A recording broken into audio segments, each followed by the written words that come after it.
Hi everyone, welcome back to my channel and welcome back to a new vlog. অনেক দিন বাদে blog post করছি। সেদিন ওয়েদারটা খুব ভালো ছিল আর দিনটা ছিল বিপত্তারিণী পুজোর দিন। তো সকালবেলায় স্নান করে আমরা দুই বোন বেরিয়েছিলাম মন্দিরে যাওয়ার জন্য। প্রত্যেক বছর আমাদের বাড়িতেই বিপত্তারিণী পুজো মন্দিরে হয়। তো এবার দিদা বাড়িতে যেহেতু বড়দাদু মারা গিয়েছে তো পুজো হবে না, সেই জন্য মা সকালবেলায় বলেছিল গিয়ে মন্দিরে ফল সন্দেশ এগুলো পৌঁছে দিয়ে আসতে। তাই প্রথমে গিয়ে আমরা চলে গিয়েছিলাম একটু ফল নিতে।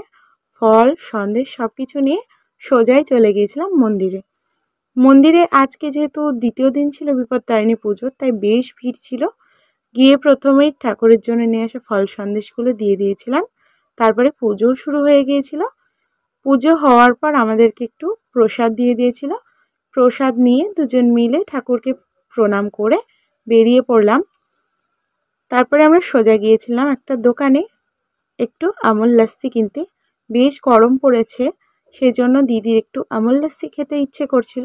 তাই দুজনের জন্য দুটো আমুল লাস্সি নিয়ে আমরা গিয়েছিলাম একটু সবজি বাজারে।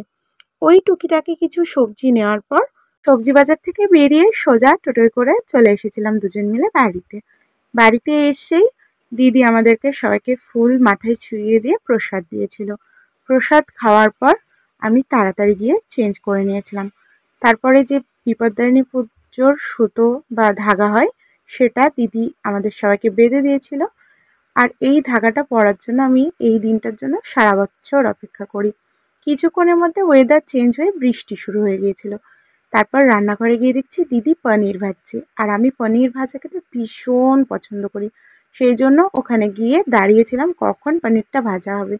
ভাজা হতেই টুক করে কটা নিয়ে এসে এখানে বসে পড়েছি খেতে। অসম্ভব টেস্ট লাগে কিন্তু পনির ভাজা খেতে, ট্রাই করো কখনো। তারপর দেখছি তখনও বৃষ্টি হচ্ছে। এই যে কি ওয়েদার হয়েছে, কখন বৃষ্টি আর কখন যে রোদ বোঝা মুশকিল। অনেকটা বৃষ্টির পরে রৌদ্রটা উঠেছে বলে কথাটা বললাম। তারপরে দিদি লুচির ময়দা মেখে বেলে দিয়েছিল। আর বিপত্তারিণী পুজোতে 13টা লুচি খেতে হয়, তাই প্রথমে মায়ের জন্য 13টা লুচি ভেজে রেখে আমাদের জন্য কয়েকটা বানিয়ে নিয়েছিলাম। আমি আর দিদি দুজন মিলে বসে পড়লাম লুচি আর মটর পনির খেতে। এই প্রথমবার দিদি মটর পনির বানিয়েছে আর ভীষণ টেস্টি হয়েছিল। খেয়ে নিয়েছিলাম একটু আম, আর এবার গরম পড়ে থেকেই প্রায় প্রতিদিনই আম খাওয়া হয়ে যাচ্ছে। তারপর এখানে ক্যামেরাটা অন করে চুল শুকাচ্ছি দেখে ইনি আবার পেছন থেকে উঁকি মারছেন। এই নিয়ে হাসাহাসি করতে করতে আমার ভীষণ ঘুম পেয়ে গিয়েছিল, তাই আমি ঘুমিয়ে পড়েছিলাম। ঘুম থেকে উঠে গিয়েছিলাম একটু দাদাদের বাড়ি। কিছুক্ষণ গল্প করার পর এসে ফ্রিজ থেকে লাস্সি বার করে খেয়ে নিলাম। এই ছিল আজকের ছোট্ট মিনি ব্লগ। ভালো লাগলে চ্যানেলটাকে সাবস্ক্রাইব করো।